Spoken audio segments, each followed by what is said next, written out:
Thousands of British workers who've spent time overseas are missing out on their full UK state pension without even knowing it. Some lose tens of thousands of pounds over their retirement simply because they don't understand how living abroad affects their entitlement. The rules around state pensions and overseas residence are creating winners and losers, and most people discover the problem far too late. Hit that like button, subscribe for more pension content, and comment below if you've worked abroad and have questions about your state pension.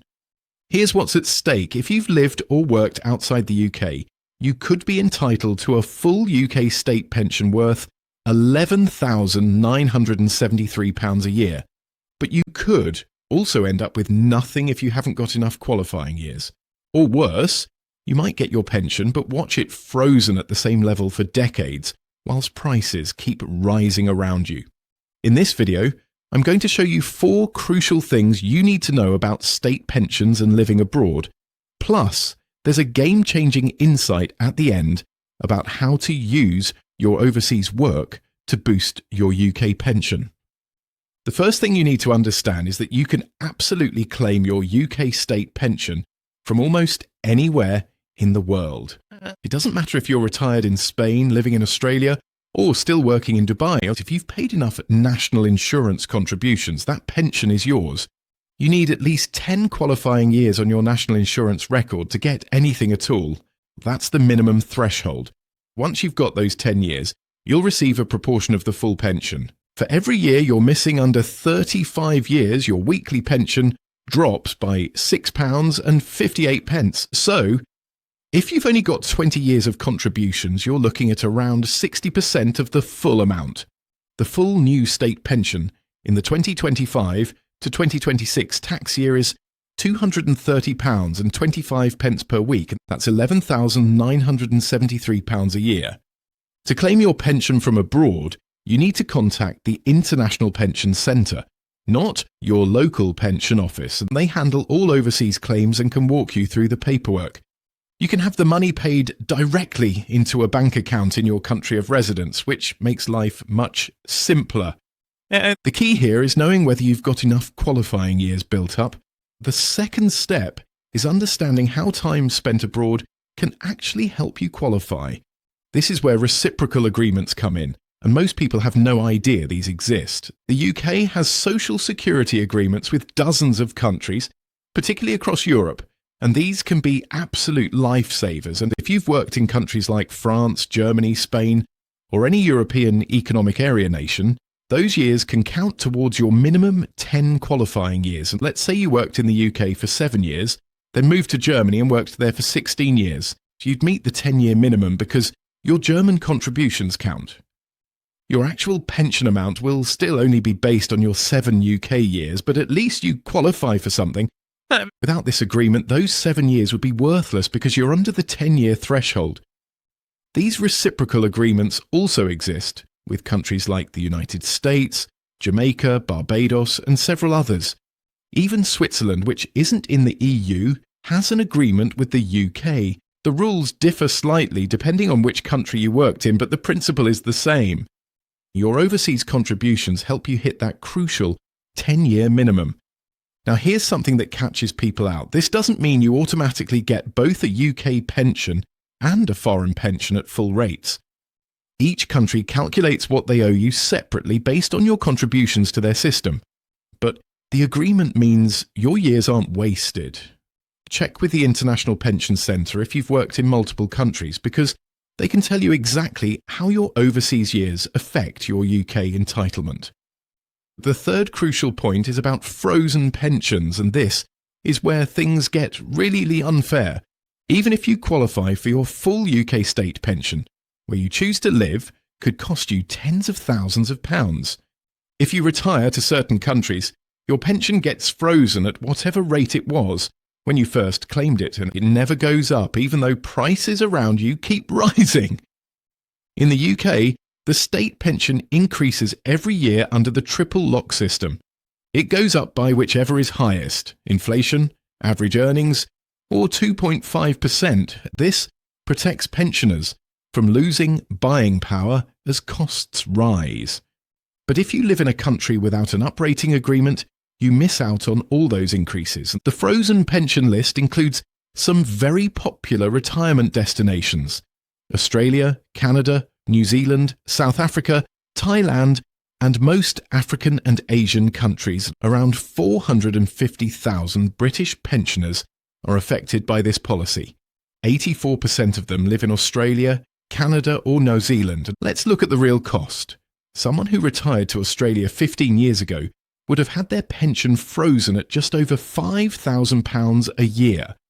A UK resident with the same contribution record now gets nearly £12,000 a year. That's a loss of almost £26,000 over those 15 years. The gap keeps widening every single year because your frozen pension buys less and less as inflation eats away at its value. Compare this to someone who retires to Spain, France, or Portugal. They get the full annual increases just like UK residents because these countries have uprating agreements. The list of countries where your pension does increase includes all EU nations, the European Economic Area, Switzerland, the USA, and a handful of others like Barbados, Israel, Jamaica, and the Philippines. If you're planning to retire abroad, this single decision about which country could make or break your retirement finances. The fourth solution is planning ahead with voluntary contributions. And if you've got gaps in your national insurance record from living abroad, you can fill them by making voluntary payments. This is especially important if you're just short of the 35 years needed for the full pension. There are two types of voluntary contributions, Class 2 and Class 3. Class 2 is for people who left the UK to work abroad and costs £3.45 per week. Class 3 is for people who live abroad but don't work and costs £17.45 per week. That's more expensive, but it's still remarkable value when you look at what you get back. Pay £17.45 for 1 year and it adds £6.58 to your weekly pension for life. That's £342 per year, every year for the rest of your retirement. You get your money back in about 3 years, then it's pure profit. Until recently, you could backdate voluntary contributions right back to 2006 to fill old gaps. That deadline passed in April 2025, and now you can only go back 6 years. This makes forward planning absolutely crucial. If you're living abroad and not working, consider paying Class 3 contributions every year to keep your record intact. Check your state pension forecast regularly on the government website to see exactly where you stand. It shows your current projected pension and highlights any gaps you could fill. So here's the resolution. If you understand these 4 points, you can take control of your state pension even from overseas. And you know you can claim from abroad, you know how overseas work might count towards qualifying, you understand the frozen pension trap, and you know about voluntary contributions. People who follow these steps often discover they're entitled to far more than they thought. One person I spoke to had worked in Germany for years and assumed their UK pension was lost because they only had 8 years of UK contributions. Once they understood the reciprocal agreement, they realised those German years meant they qualified for a UK pension after all. It wasn't the full amount, but it was still several £1,000s a year they would have missed. Now here's that game-changing insight I promised. If you're still working and thinking about a move abroad, you can actually use your overseas employment to build up both UK and foreign pension rights simultaneously. Many people don't realise that even whilst working abroad, you can make voluntary national insurance contributions to keep your UK state pension growing. If you worked in the UK immediately before leaving and have at least 3 years of contributions, you're eligible to pay Class 2 contributions whilst working overseas at just £3.45 per week. That's less than £200 a year to add a full qualifying year to your UK record.